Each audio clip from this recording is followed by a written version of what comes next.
So hematopoiesis, the word itself, that actually came from Greek. It's a Greek word. Hemato, which basically means blood, and poiesis means to make. So basically, it's a Greek word to make, which means hematopoiesis, to make blood, right? And we also simply call that as we usually make this process of making the red blood cells, white blood cells, and platelets, and that is done by actually your bone marrow, okay? So hematopoiesis basically means is that a process in which the blood forming elements are created, which are basically means your red blood cells, white blood cells, and platelets, right? So what happens is like, let's go back and we have to talk about the embryonic life of where the stem cells even begins, right? We're talking about the stem cells right now, and then we'll define what that means too as we go on, right? So really what happens is like, if you guys remember, like very early in life, okay, if I could quickly draw, let's make this as my epiblast slash right here, and if I make this below line make as my hypoblast, and then let's try to make this as more like the amniotic cells right here, if you remember that, and then also this down below, let's make this as a yolk sac, okay? I'll make like the yolk sac, and obviously they're going to be coelom and all that stuff, but really what happens is like around your like around day 16, and if you remember, this is where also, like, if you remember for the cardiovascular system, this is also a time frame where your blood elements, your blood islands are formed, okay? Around that, what happens is like some of this hematopoietic stem cells, okay, they will appear in the yolk sacs actually. Around this, let me make this as a cells. Okay, let me make these cells in actual blue color, and this appears in a 16 days of the gestation period, okay, of your intrauterine life, okay? And then what happens is like some of these cells will migrate and go to something called a ventral mesoderm, okay? And this usually happens around like 20 to like 30 days of your gestation period also. Also, there's a name given there, this as like aorto, okay? Gonadomesonephros. All right, NEPH. All right, this is what happened. And around the 20s something, there is also appears like some of this, the hematopoietic stem cells. Let's make this as in blue again. All right, around this time. All right, and then they also appear down here, and this is about a 20 to 30 days. Then what happens is that, guys, you know, from the stem cells, what happens is that they'll actually migrate. They'll migrate to something called around like 6 weeks or so. They'll migrate from both the places. Let me make this in a blue, actually in this color. These things from here, from your yolk sac, okay, and also from this aortogonadomesonephros, right? And what they will go is actually, they'll go, this place is called, I mean, what is going to happen is that, obviously it's going to, you know, the 6 week or so, this is definitely going to go to like placenta. Let me make this as a placenta right here, okay? And then also like the umbilical cord, all right? This is where it goes, all right? And this is around like the 6th week. Right, and then from here or so, like even from the yolk sac and all that stuff, like, you know, they will all migrate from all the places, from here, and even the yolk sac, all that stuff, you know. Really what happens is that they'll migrate to our very, very important organs, specifically from like, because this is what's going to happen, right? From the like around like this, basically from the yolk sac and the ventral mesoderms, and also like from this placenta, right? From here around like 6, let's make this as like 7th to 8th week, actually 8th week. And this is from like yolk sac, from the ventral mesoderms. What's going to happen is all this your hematopoietic stem cells, they will migrate to this beautiful organ around the 7th to 8th week, okay, which is about like 1.5 to like 1.5 and 2 months. They'll migrate to liver. All right. Now, all these hematopoietic cells of the baby born, and like let's say 1.5 to 2 months, all the stem cells are actually going around in the liver now of the baby. of the baby. All right. Now, at the same time, what happens also from these ventral mesoderms and yolk sac, some of the stem cells also probably appeared at this guy. And what is this guy? This is going to be my spleen. All right. And then maybe like some of these also went to like, on this organs. Let me make this as a lymphoid organ. So like especially like your T cells, like your thymus actually, lymphoid organ. And let me make this as a thymus gland, one of the special one. All right, now this is around like 7 to 8 weeks. So really what happens is that during the 7 or 8 week of gestation periods, or like 1.5 or 2 months or so, what happens is that most of the hematopoietic stem cells are in the liver now. And the hematopoietic series to make red blood cells and white blood cells and platelets, they're actually limited to the liver, dominantly to the liver, but some of them are also going to this. Let's make this as a stem cells right here, also on the spleen and also in the your lymphoid and also in the spleen. And this is around that time period. And these time periods are very important because what happens is that after from the spleen and also from the liver and obviously from the thymus organ, from all these places, what happens with these guys is that they are going to go to this very important organs. And what is this called? This is going to go to the bone marrow house. All right. So if I make this my bone marrow house, what happens is like, let's make this as if I make it all right, let's make this as this is my bone marrow, right? So in the bone marrow, really what happens, let's say this is my bone, right? Really what happens is that if I quickly talk about the bone marrow house, really what happens is that like down here, like if I make the cross sections of this one, and if I make it look like this, let's say this is the bone marrow house, and inside this is called my central cavity. And the central cavity, what happens, there's spongy layers, there's spongy tissue, and that's what the spongy tissue, right? This is what called bone marrow, right? And down there, it will all migrate to that areas, okay? And this has usually happened like off the fifth, basically by the 5th month. Okay, so now all the hematopoietic stem cells are appear to the, like your bone marrow, right? Now, I'm talking about this, obviously like prenatal time, right? So now at the fifth month of the baby, of the fetus life, let's go to the fetus, 5th of the fetus, all the bone marrow, all the stem cells, hematopoietic stem cells should be limited to the bone marrow. It should be that. And then when the baby takes a birth, and a full-term babies, after like 9 months or so, your hematopoietic stem cells should be limited to only bone marrow house, okay, only in the bone marrow. Because if some reasons the hematopoietic stem cells are not limited to bone marrow, and it's still going on some other areas like liver organ or spleen or your lymphoid organ, then we consider that as a pathological. And there is a very, very important concept is given there. It is called extramedullary hematopoiesis, which basically means that for the full-term babies, the baby who is just taking a birth, all the bone marrow should be limited. All the hematopoietic steps should be limited to the bone marrow house. But if there is still some of the stem cells were not able to migrate and still are in the other organs for liver and spleen, then that is called extramedullary hematopoiesis, and this is what considered pathological. Because on the full-term baby, what happens is that all the hematopoietic should be in the bone marrow, and bone marrow should be active. All the newborn baby, all the bone marrow active, and those active bone marrows are called red bone marrow, right? So what is red bone marrow? Red bone marrow basically means is that it's called active bone marrow. That means they're very, very vascular. They are going to synthesize a lot of these red blood cells, white blood cells, and platelets.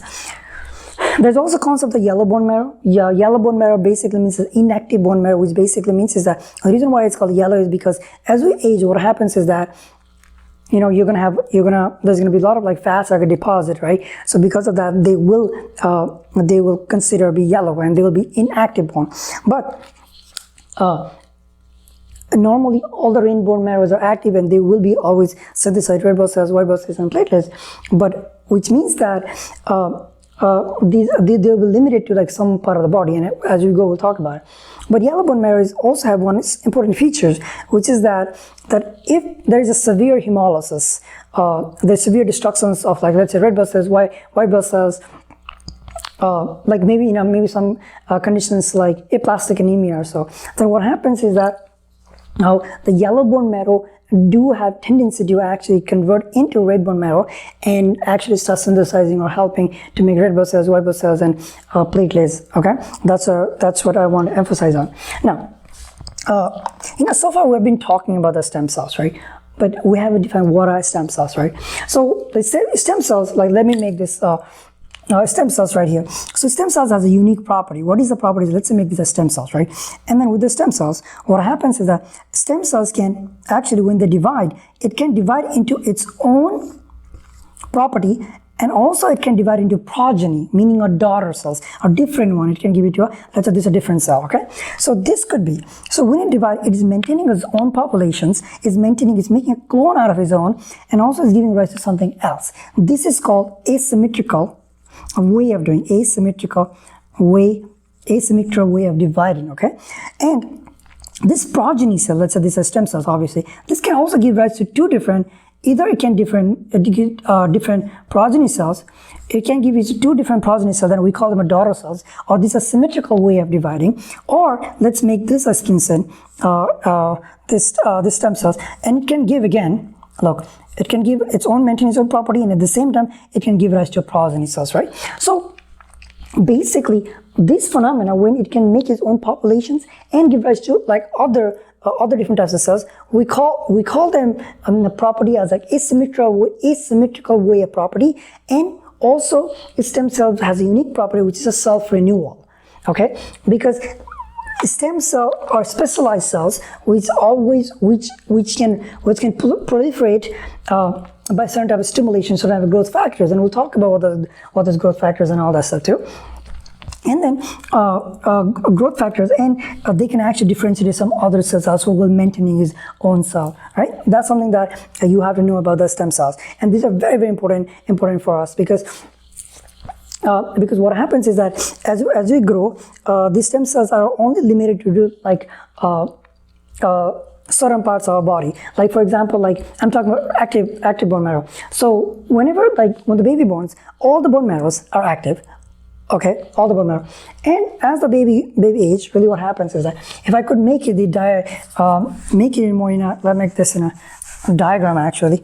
Let's say this is around 16, right? Like 16 here. So if I make this sort of like a diagram, and then let's make this a 0, and let's make this as like, if we could make this as like 25, and make like 50, and then 75 and 100, right? And this is going to be like your cellular percentage, okay? And then if we make this as age, right? And if we make this age, we can make this 5, we can make this as 15, and make it maybe 20, and then make this as, I don't know, like make this as, we could do this as 30, then we could do a 50, and we could do 70, right? So basically what happens is that if we make a draw, as you age, like maybe after like puberty, like almost all our bone marrow, our bone marrows are active bone marrow.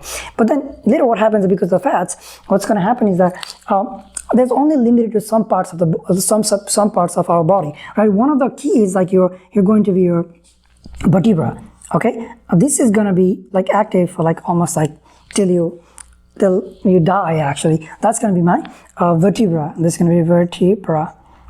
All right. Then after that, obviously, the other one takes place, which is going to be your sternum. Okay. Then after that, ribs. All right. And then maybe like up to like about 25 years or so, your femur, like a shaft, that also is very active. And then after that, obviously, like tibia, like maybe so like around 18 years or so, like this is a tibia shaft. All right. So I just wanted to show you the graph of this.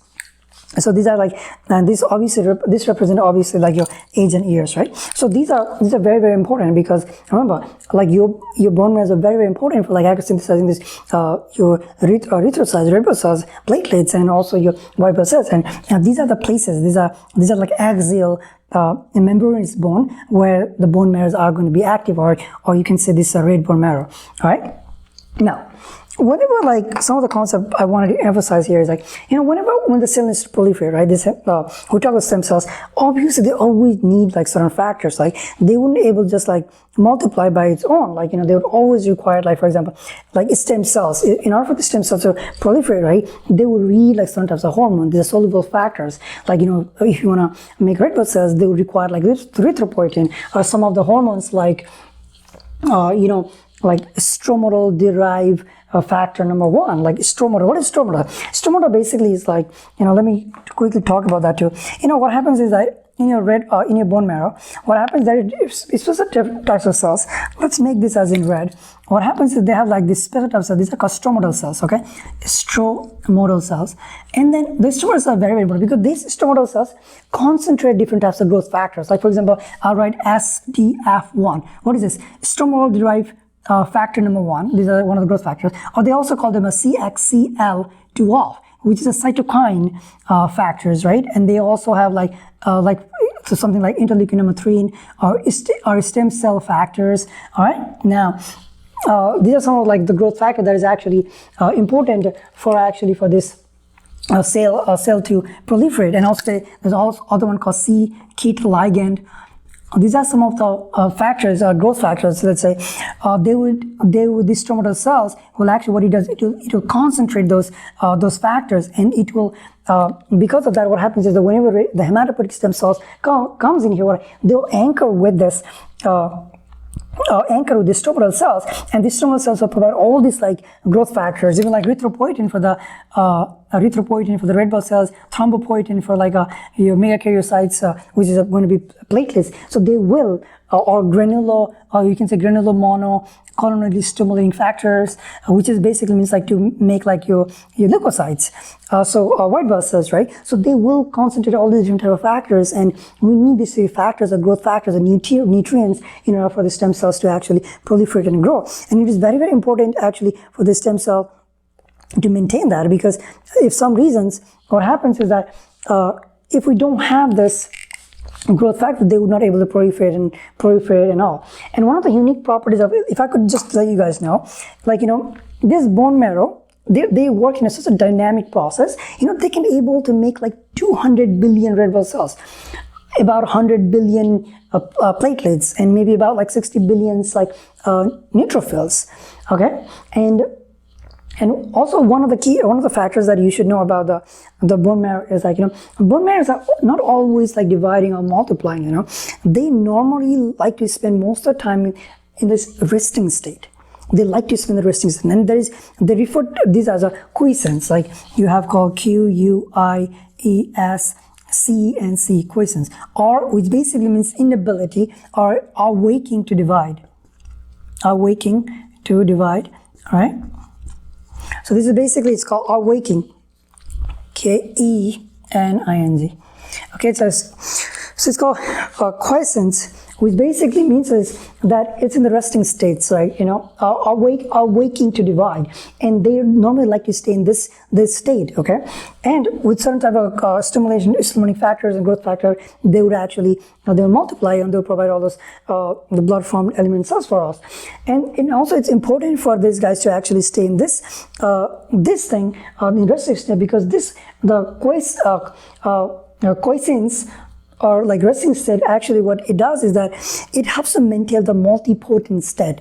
And the reason why it's very important is because if they are in a resting state, then what happens is it will protect the hematopoietic stem cells against the acquisitions of mutations that could lead into transformations and cancer development. Okay, so that's the reason why these guys are very, very important for actually staying in the resting state, and then whenever you need more red blood cells or blood cells with certain stimulating factor, these guys can work and multiply and then do their job. Okay, now, like obviously, like these guys also, one of the most important thing is that in order for the hematopoiesis to occur, they need to also maintain the homeostasis, meaning like it's really important for them to actually maintain internal constant environment for these guys to actually grow and proliferate. All right, now that's something that that I think it's important for us to know about, right? Now,